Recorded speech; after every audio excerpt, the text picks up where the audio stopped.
Praise the Lord. बहुत दिन के बाद आज मैं फिर आप लोगों का सामने आ रहा हूँ। एक वीडियो को लेके कुछ बोलने के लिए आ रहा हूँ, क्योंकि मैं चुप था और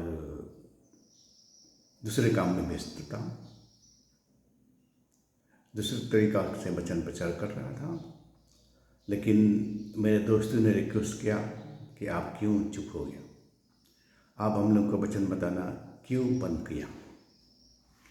इसी कारण मैं आज फिर आप लोग के सामने आया हूँ कुछ वचन बताने के लिए, क्योंकि बहुतों का रिक्वेस्ट है कि मैं चुप नहीं रहना चाहिए, कुछ बोलना चाहिए और कुछ बताना चाहिए, क्योंकि आप लोग मेरा बहुत सब्सक्राइबर है।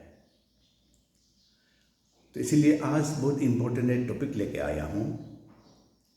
वो टॉपिक है कि पवित्र आत्मा का बारे में कुछ कहना बहुत ज़रूरी है, क्योंकि पवित्र आत्मा हमारे अंदर आया, यानी कि प्रभु यीशु के नाम से पिता की ओर से हमको मिला। वो ऐसे ऐसे नहीं है, ये बहुत इम्पोर्टेंट एक बातों को प्रकट करता है हमारे जीवन में।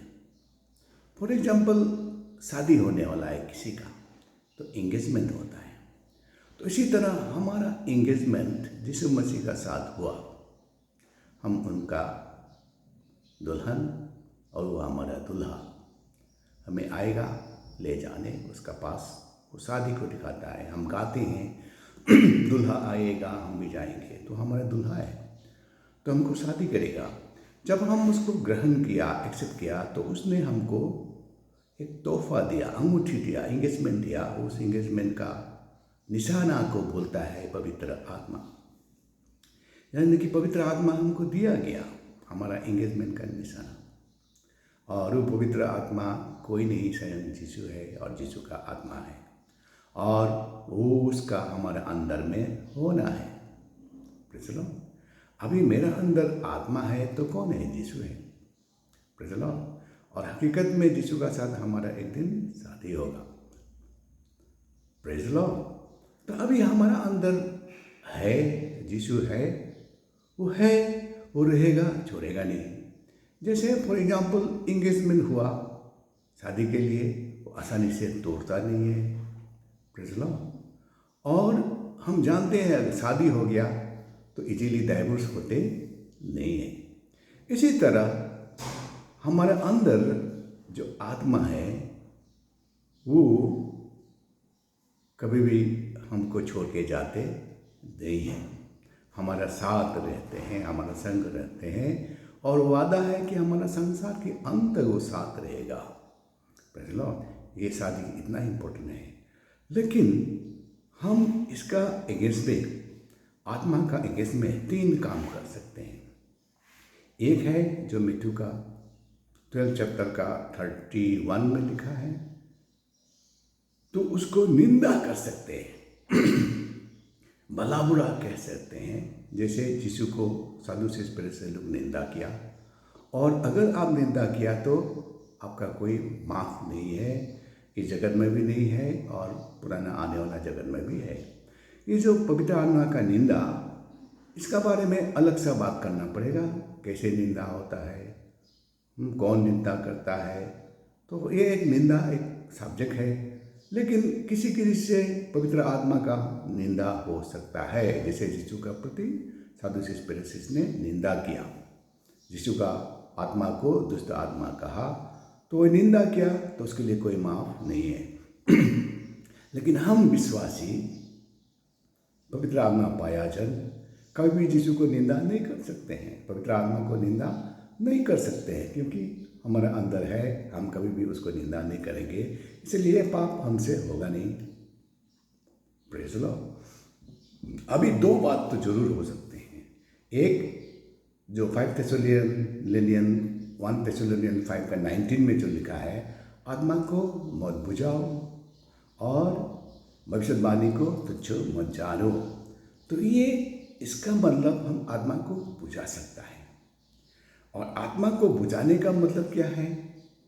आत्मा जो काम करता है, बुझाना मतलब आग जल रहा है तो आग को मैंने बुझा दिया। आग जल रहा है, मैंने करके बुझा दिया। आग जल रहा है, उसका लकड़ी को खींच के निकाल दिया, तो वो मैं आग को बुझा सकता हूँ। चलो, वो आग को बुझा सकता हूँ, यानी कि जलती हुई आत्मा को बुझा देना, यानी कि आत्मा काम कर रहा है। जैसे मैं मिनिस्ट्री कर रहा हूँ और मिनिस्ट्री में आत्मा का फ्लो हो रहा है, मैंने उसको जबरदस्ती बंद कर दिया, तो आत्मा को मैंने बुझाया। जैसे मैं भविष्यवाणी कर रहा हूँ आत्मा से बढ़ के, तो किसी ने हमको तुच्छ जान दिया, रुक जाओ, रुका दिया, तो मैं आत्मा को बुझा रहा हूँ। और मुझे अन्य भाषा में बहुत बातें करने का मन हो रहा है, हाँ, अन्य भाषा में पढ़ना कर रहा है, निकल गया, फ्लो हो रहा है, तो मैंने रुक दिया, तो आत्मा को बुझाया। तो बहुत बातों में हम आत्मा का बातों को नहीं मान के, आत्मा को बातों को नहीं सुन के, जो करने के लिए बोलता है वो नहीं करके, ऐसा करके उसको दुख पहुंचाता है, आत्मा का काम को बंद करता है, आत्मा का पावर को बंद करता है। वो आत्मा को बुझाना वो हमको नहीं करना चाहिए।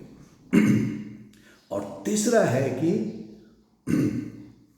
क्वेंस होली स्पिरिट, मतलब आत्मा को जलते हुए आग को बुझाना, quench the holy spirit, do not quench the holy spirit. हाँ, और तीसरा है, इम्पोर्टेंट है, जो इफिशियन का 4:30 में लिखा है, आत्मा को शोकित मत करो, आत्मा को शोकित मत करो। इसीलिए इफिशियन 4 का 17 से लेके लास्ट तक आप पढ़ने से, 4 से पढ़ने से, उसका बीच में लिखा है कि आत्मा को शोकित मत करो, क्योंकि आत्मा का द्वारा तेरे छुटकारे के लिए तुझे छाप दिया गया है। चलो, हाँ, तुझे छाप दिया गया है। Praise the Lord. तो तुमको पवित्र आत्मा का द्वारा छुटकारे के लिए छाप, यानी कि निशाना दिया गया है। Your salvation is proof, your salvation is protected by the holy spirit. इसलिए उसको हम शोकित नहीं करना चाहिए, दुख नहीं पहुंचाना चाहिए, इसलिए वेरी इंपॉर्टेंट हो गया।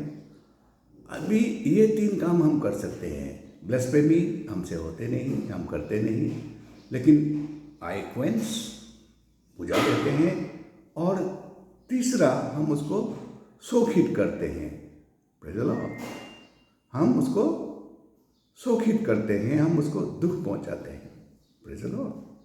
इसलिए ये दुख पहुंचाना, शोकित करना अच्छा बातें नहीं है। और कौन सा बातों से सुखित होता है, दुखित होता है पवित्र आत्मा, तो इफिशियंस 4 चैप्टर का 17 to 31 में पढ़ने से पूरा हमको मिलता है। उसमें लिखा है आत्मा को शोकित मत करो। कैसे शोकित होता है बोलने से, 1 नंबर, हमारा बातचीत से शोकित होता है ज़्यादा, क्योंकि हम जब बोलता है ना, तो मेरा अंदर रहता है, मेरा साथ रहता है। Praise the Lord. मेरा निंदा, मेरा सोच विचार, मेरा काम, मेरा पाप, सब कुछ वो साथ रह के देखता है। और हमको पाप नहीं करना चाहिए, वो हमको कॉन्फ्लिक्ट करता है, हम मानते नहीं हैं, हम शोकित करते हैं। हम गाली नहीं देना चाहिए, देते हैं तो शोकित करते हैं। हमको गुस्सा नहीं करना चाहिए, और गुस्सा करके लंबा नहीं करना चाहिए, तो वो शोकित होता है। इसीलिए हम बहुत सारा बातों से उसको शोकित करते हैं, और सबको मैं बताने के लिए मुझे टाइम भी नहीं होगा। इसीलिए मैं आपको बता रहा हूँ कि इफिशियंस 4 का 17 से लेके 32 तक पढ़िए, 31 तक पढ़िए, तो उसमें पूरा लिखा है कि आप कैसे पवित्र आत्मा को दुखित कर सकते हैं और कैसे नहीं करना चाहिए, वो हम समझ में आ जाएगा। और सबसे बड़ी बात है कि हमारा बातचीत ज़्यादा दुखी करता है, क्योंकि इफिशियन 4:30 का 29 में लिखा है बातचीत, गुस्सा को लंबा मत करो। सुबह का गुस्सा शाम तक होने मत दो, और तेरा बातचीत सच्चा होते रहे, सच्चे से होते रहे। हाँ, सोलाना हो तेरा बातचीत में, आदमी का अनुग्रह का साथ हो, फायदा हो किसी को, जिसको तू बोलता है। तो ऐसा तेरा बातचीत से ही होना है, तेरे व्यवहार से ही होना है, तेरा पास काइंडनेस होना है, हेट्रेट नहीं होना है। देखो, पवित्र आत्मा हमारा पास है तो हम उसको क्या करना चाहिए? आदर करना चाहिए, सम्मान करना चाहिए। आपका घर में गेस्ट आया तो गेस्ट को आप क्या करना चाहिए? गेस्ट को आपको आदर करना है। You should treat the guest, honour the guest, host the guest. Guest आने से आप बातचीत करेगा, चाय पिलाएगा, ये पिलाएगा। देखो, आपके घर में गेस्ट आया, आप कुछ भी बात नहीं करके दूसरों से बातचीत करते रहेगा, कैसे होगा? नहीं होगा। इसी तरह आपका अंदर आत्मा है, वो आप उसको रेस्पेक्ट करना है। लेकिन रेस्पेक्ट नहीं करके आप गुस्सा करते रहोगे, झगड़ा करते रहोगे, दुनिया का बारे में हेट्रेड रखोगे, जलसी रखोगे, तो आप बिजी है। किसका साथ बिजी है? हेट्रेड का साथ बिजी है, नफरत से बिजी है, हाँ, बुराई का बारे में बिजी है, निंदा से बिजी है, बुरा बातचीत से बिजी है, बुराई दोस्त से बिजी है, बुराई काम से बिजी है। तो आप पवित्र आत्मा को बातचीत करने का मौका ही नहीं दे रहे हो, आप उसको कुछ इज्जत ही नहीं कर रहे हो। तो he is the guest but he is not honoured. तो ये सब में वो सुखित होता है। और जब सुखित होता है तो क्या होता है? आप पाप मत करो, शैतान को मौका दो, ऐसा लिखा है इफिसियंस 4 में 4 का मैं बता रहा हूँ। 4 का 26 में गुस्सा को लंबा मत करो। 27 में लिखा है कि शैतान को मौका मत दो। यानी कि जब आप सुखित करते रहता है ना, तो आपको आप शैतान को मौका देते हो और शैतान काम करने लगेगा। चलो, और क्या होता है? सुखित हुआ तो सुखित होके वो चला जाएगा, ऐसा तो नहीं है। सुखित होने से क्या होगा? आपको और कॉन्विक्ट नहीं करेगा, आपको अपना हाल में छोड़ देगा। हाँ, आप जो करना है करो, आपसे बातचीत नहीं करेगा। देखो, हस्बैंड बहुत दुखी हो गया तो क्या हो गया? मिसेज से बातचीत करना छोड़ दिया, मिसेज का बातों को सुनना छोड़ दिया, मिसेज को मदद करना छोड़ दिया, तो सुखित होते होते एक दिन उसको छोड़ भी सकता है।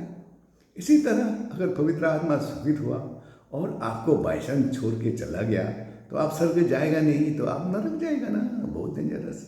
फॉर एग्जाम्पल मैं बता देता हूँ, आप सैमसन के बारे में जानते हैं? सैमसन कितना शक्तिमान था, कोई भी उसको कुछ भी नहीं कर सकता था, परमेश्वर उसका साथ था। एग्जाम्पल ऐसा बहुत है। और पवित्र आत्मा आपसे निकल गया तो यू बिकम पावरलेस। आपको कौन गाइड करेगा? आपका पापों को कौन कॉन्विक्ट करेगा? तो पाप को कॉन्विक्ट करने वाला नहीं होने से तो आप पापी बने रहेगा ना।